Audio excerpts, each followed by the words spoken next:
So today I want to bring something to the table, and I'm actually genuinely with this hoping that this actually gets passed down to the younger generation, really to pave a way for females, not just in sport, but females in our modern day society.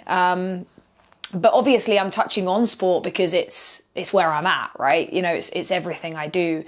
And it's the industry that I'm in. So, you know, we can refer to it from like an athlete point of view, but also I want to refer to this in life as well. And I think that if we can pass this down to the younger generation of females coming through, then we're going to stop so many young females leaning too far into their masculine energy, which creates all sorts of problems, really.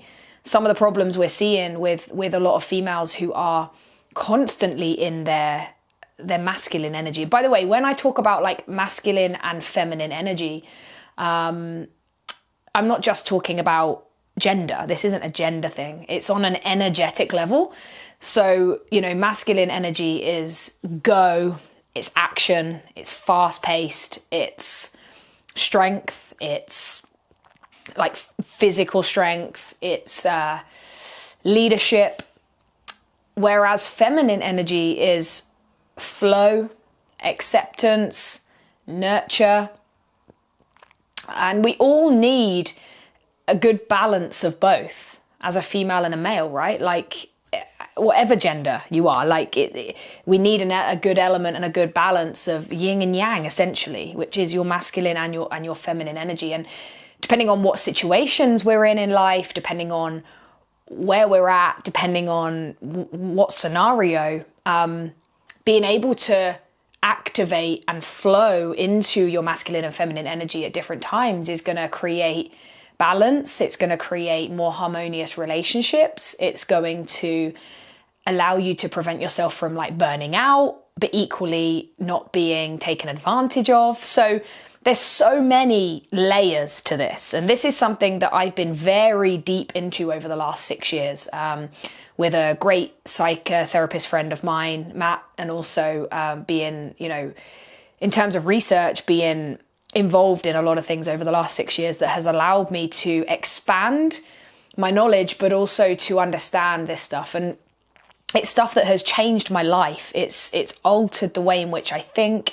It's altered the way in which I respond. It's altered the way I see things. And, you know, I think that, you know, if we bring this back now to athletes, you know, I can really see why so many females in sport are constantly burning themselves out. They're constantly recycling this burnout, this fatigue, and also this kind of like emotional stress and this physiological change in our body, because we are living in such a dysfunctional state.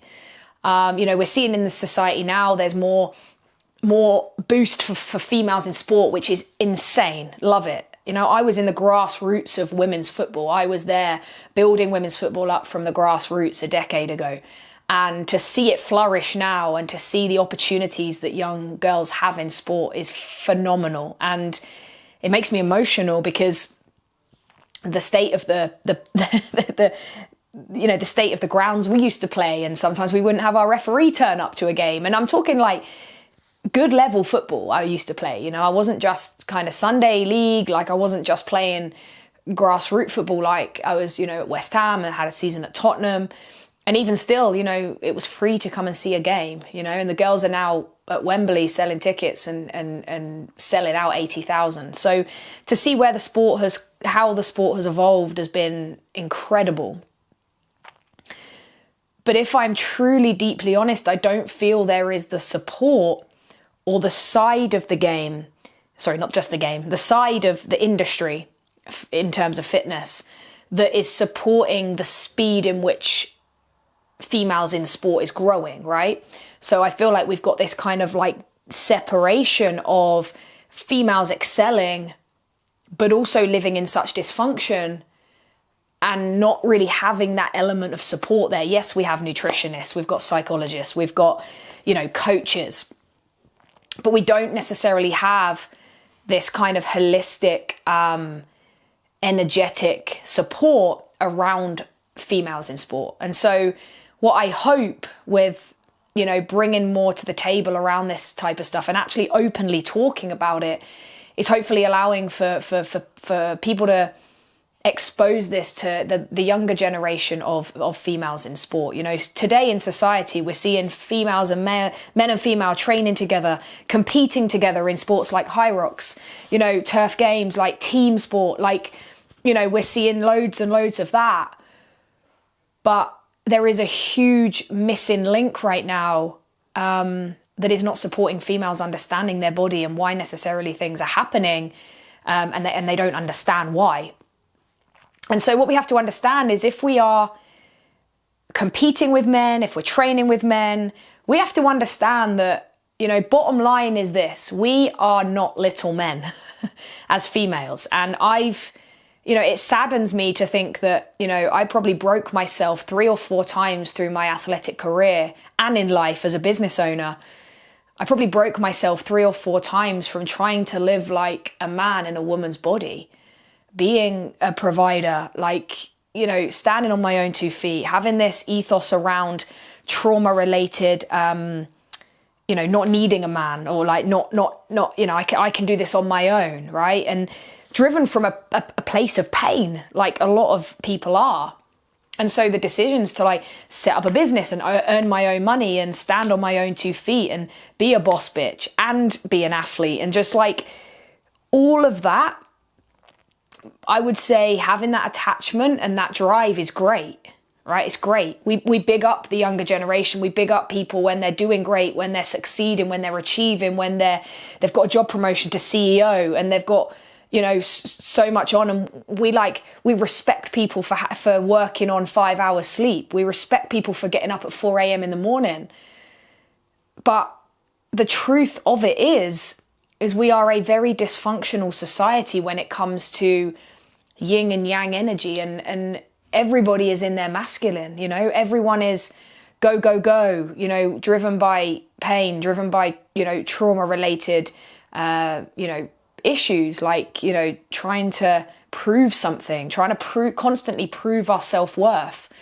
And, this can lead to a whole host of problems, especially leaning in towards, talking about females in sport and females in the industry is, social media is creating this space as well where we constantly have to compare. Then we have this unrealistic expectation at times. Then we're over striving. We're pushing ourselves harder than our body can stand, physically, mentally, emotionally. And so we're constantly in this state of dis-ease and dysfunction. So what we're starting to see is, females living in this fast-paced, go, go, go, masculine mentality are starting to have hormone dysfunction. A lot of female athletes I've met in sport who actually don't have periods anymore. They're pushing their body that hard to extremes that some of the most basic fundamental things as a woman are breaking down, right? We're not having hormones anymore. Not having periods anymore. We're actually stopping our reproductive system from working. That in itself is a huge red flag. It's a huge call for help, a cry for help. But how many females in sport are telling their coach about this and they're actually doing anything about it? It isn't just a case of dropping their training for a couple of weeks. It's looking at their inputs. Why are they driving their body? Why are they overtraining? I pose difficult questions with my athletes I work with on our coaching programs. I go deep with those guys. I pose those questions because I wouldn't forgive myself if I stopped working with that person and they continued the same cycle, the same patterns. The work I've done over the last couple of years has been around why. Why am I driven why did I used to be? Not anymore, which is, I can honestly, truly say, but why are we driven from a place of pain? Why are we pushing ourselves? Why are we overtraining? Why can't we say no to an extra training session? Why can't we go for a long, nice walk in nature rather than thrashing ourselves for 40 minutes in a gym and putting ourselves on the floor. And it's this kind of dysfunctional relationship we have with ourselves, where a lot of athletes and female athletes I know are trying to prove themselves. They're striving to be heard. They're striving to be seen. And I think, like I said, social media has a lot to answer to with that. And so what we have to understand is sometimes it's important to understand like this, okay? Females are like a Ferrari. We look pretty. We need a lot of nurture. Our servicing is probably quite expensive. We need expensive new tires. We might potentially break down once a month. We have a period. We need to fall into that nurture. Like, how many females genuinely can say that they nurture their body around their time of cycle? Like, our body is preparing for a life. Like, it's preparing with life force energy. And when we're breaking it down and we're in our masculine and we're so conflicting, like, our body wants to be in its feminine there. It wants to be in this state of calmness, nurture. Yet our coach doesn't even understand that. So they're expecting us to go out and compete our best. They're expecting us to thrash ourselves in the gym in that time of our cycle. What I say to my female athletes is the time of your cycle is a time for a switch in training. More focus on aerobic, more focus on inputs, more focus on nurturing foods, more focus on being out in nature, more focus on working inward than outward.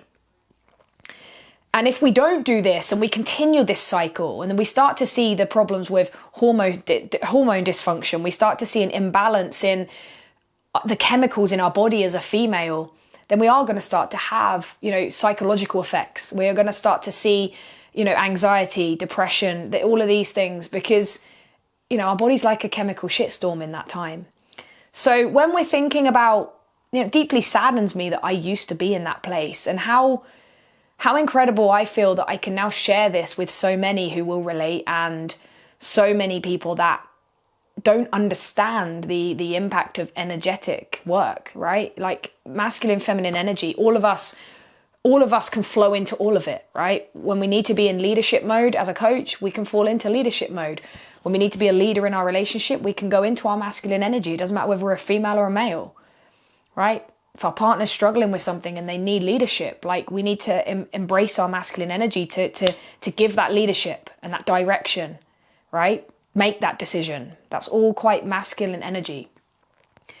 But we also need to have nurture. We also need to have flow. We also need to be able to work into our flow state in order to recover, right? And I'm not just talking about female athletes. I'm talking about male athletes as well.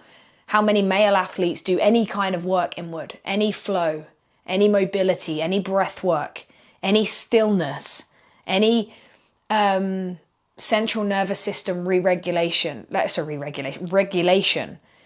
So this is just something to really think about right now from an energy standpoint, and a breath of fresh air to know that as a females in sport, we need to stop living like, a man in a woman's body, right? Like, truly, men are much more like Land Rovers, like an old Land Rover or an old truck, right? With 140,000 miles on the clock. And it's still going, chug, chug, chug, chug, chug. And, it doesn't need as much maintenance. It can just keep going, keep going, keep going. But females aren't like that. Like, we need to stop. We need to create stillness. We need to nurture the fact that, our body sometimes does need shifts. It needs flow. It needs calm. It needs still. And so, once I started to accept this, because it was really difficult to accept, like, I've been through a lot of, like, development around, childhood trauma, and, coming out of spaces where I didn't understand why I was acting the way I was. I just knew that, from a young age, I wanted a business. I wanted to be the main provider. I wanted to not need anyone. Like, I wanted to push myself and push limits, and that's great.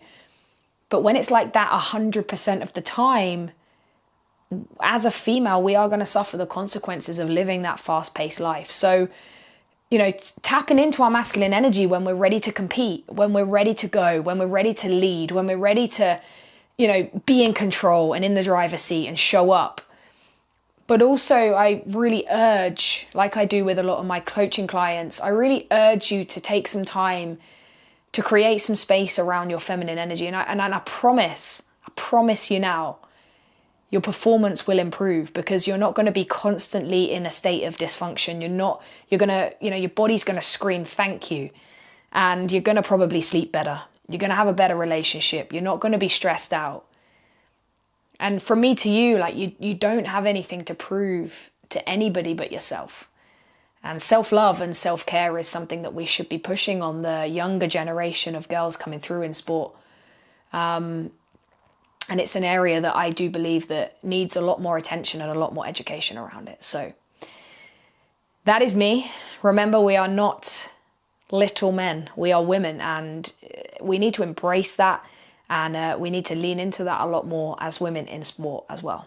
All right, guys, that is me over and out. I hope you've enjoyed this episode. And I will catch you. Just don't forget, guys, hit the subscribe button. I would absolutely love to be able to really kind of like nurture this and make sure that we maximize pushing this women's development and spreading this knowledge and spreading this power. So listen, hit subscribe if you want to hear more, and I will see you in the next episode.